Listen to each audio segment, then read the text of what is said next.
Mọ́sọ́lá bàbá kéde òkè ọ̀nà ẹ̀bá. Ẹ bá wọn tí pọ̀ sí ní sọ.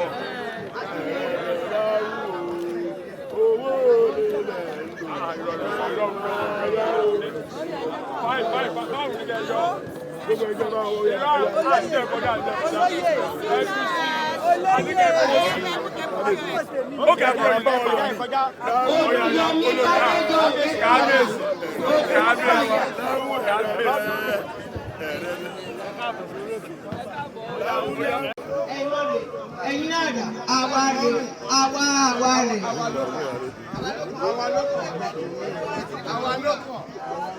Kábíyèsí, bọ́ba kéde àtẹrẹ ìlú ẹ̀.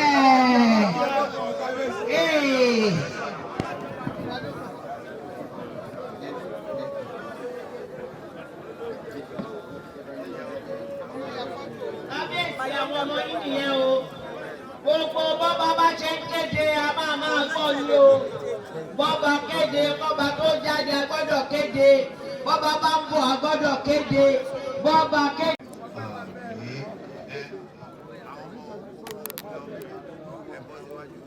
Wọ́n ló wù làwọn méjèèjì o. Kábíyèsí kẹ̀lá mọ́mọ́ ń bẹ̀ o.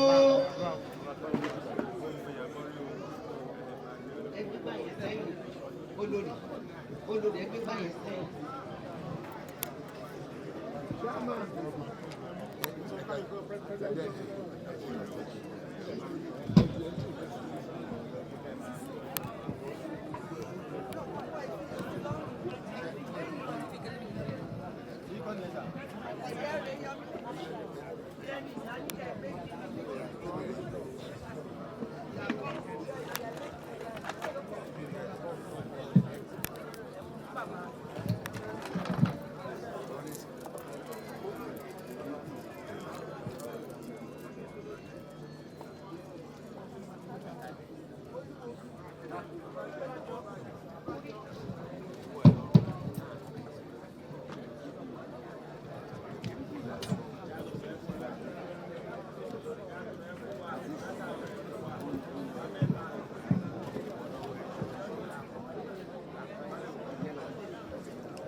Kí Chief Mrs. Mopẹ́lọ́lá Adéfúyè máa múra sílẹ̀ o. Bíbí ire òkè ọ̀rọ̀ Ẹ̀gbá, bíbí ire ò ṣe fowó rà o. Àti Chief Mrs. Àdùkẹ́ Ògúndélé yèyé bá jílẹ̀ òkè ọ̀rọ̀ Ẹ̀gbá ẹ máa múra sílẹ̀ o. Ọba lílé yìí. Ẹ o.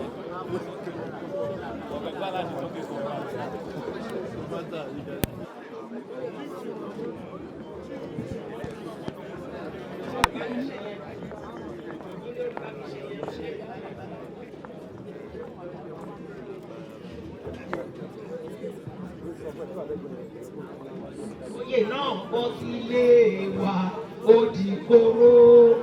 Oyè náà bọ́ sílé wa ó di kóró.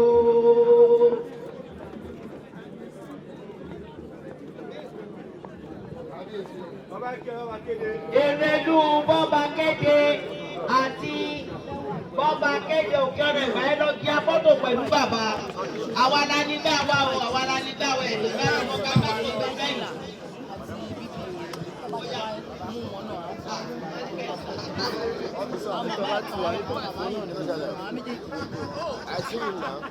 Mi ò mọ orúkọ wọn, bọ̀ mo ṣàmú.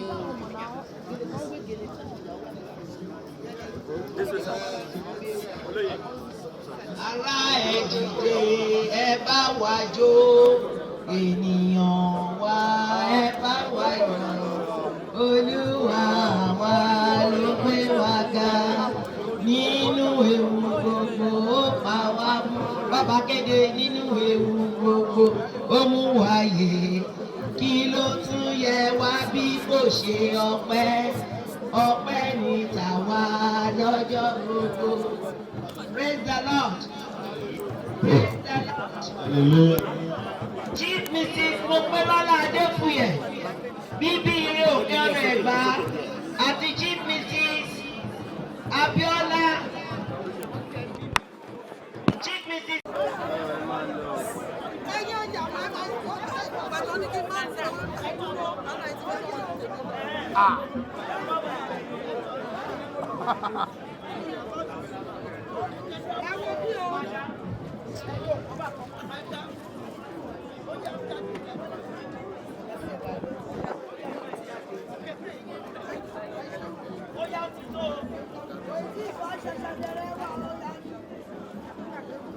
Chief Mrs. Mopelola Adefuye, bíbí ire òkè ọ̀nà. Chief Mrs. Esther Aduke Ogundele, yèyé Bájẹ́là òkè ọ̀nà Ẹ̀gbá. Wọ́n ti ń bọ̀.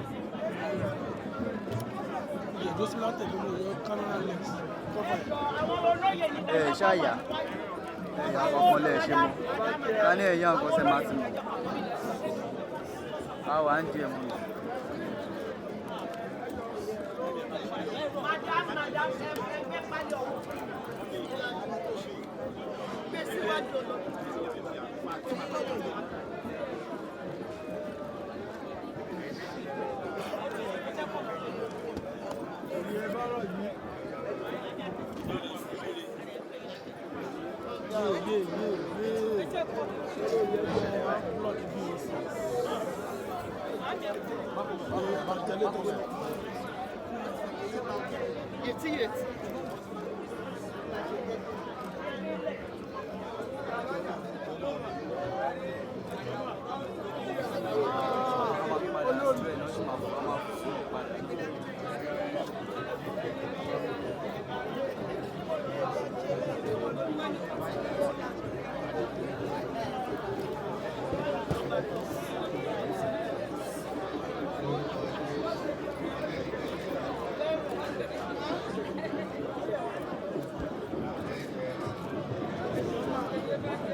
Ọmọ òun ni mẹ́jẹ̀ pọ́nù mi, eré ló àpọ̀jù òkè ọ̀nà Ẹ̀gbá, àti Chief Tokunbo mẹ́jẹ̀ pọ́nù mi kọ́ máa múra sílẹ̀.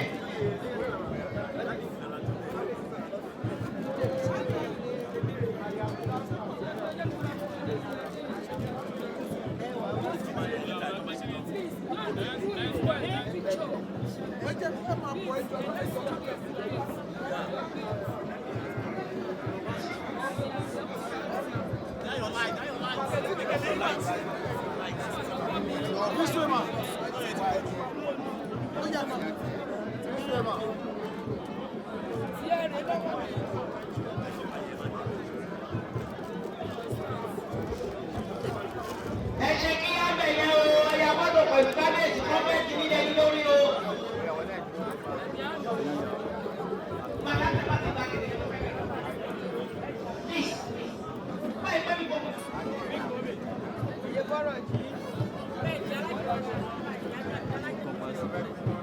Bíbí ire òkè ọ̀nà Ẹ̀gbá.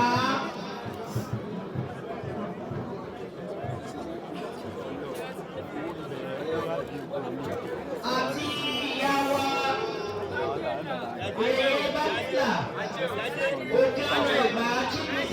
Esther Aduke Ogundele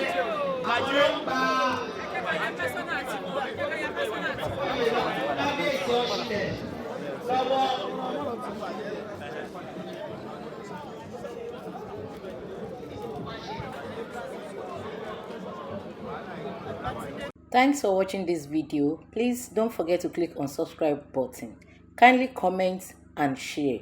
We drop new videos daily. Thank you. God bless you.